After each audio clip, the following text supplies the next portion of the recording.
So, here on the 18th of July 2026, as the terrible war foisted on Iran by the United States of America threatens to spiral out of control, let's talk about how Canadian Prime Minister Mark Carney has tripled down on approving of the horror. The first time was when Iran was initially attacked by the US on the 28th of February 2026, where he sent out a press statement stating Canada supports the United States in what it is doing to Iran, despite it being illegal under international law.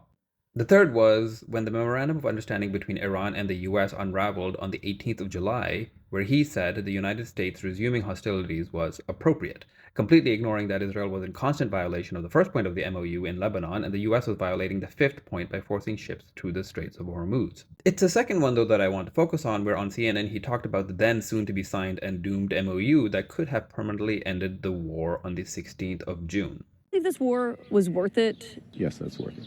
Now, some might accuse me of clipping too much and removing necessary context, as the answer was about a minute long, so let's go through the rest of it. I answered this question 3 years ago or so at Davos, and I was asked, what's the number one risk in the global economy? And I said Iran. And it was at a time when people were not focused on Iran, because I've always believed that it's the biggest exporter.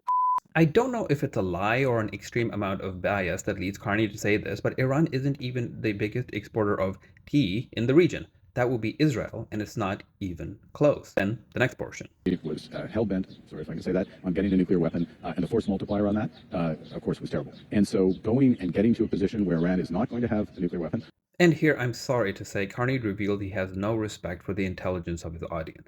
There is no credible intelligence reports that state Iran was in any way hell-bent on getting a nuke. And even the US Director of National Intelligence said so in March of 2026. It is in no way okay for Carney to have said this. It's honestly damning. And let's end off with this part.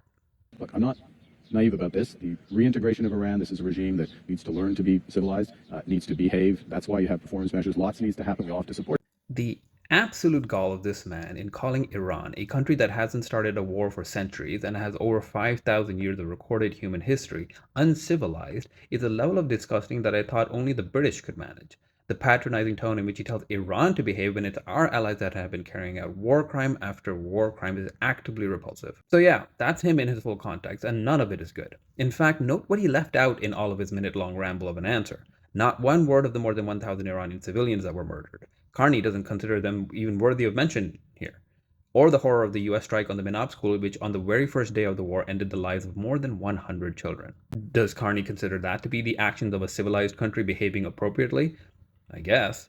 At a certain point, we have to start accepting what Carney is showing us he is, a Western imperialist warmonger. All sources in my blog. If you want to support me, please do check out my novel Under the Full and Crescent Moon and donate to a Palestinian family I am raising funds for. All information on my profile. All opinions my own. In the end, only God knows best.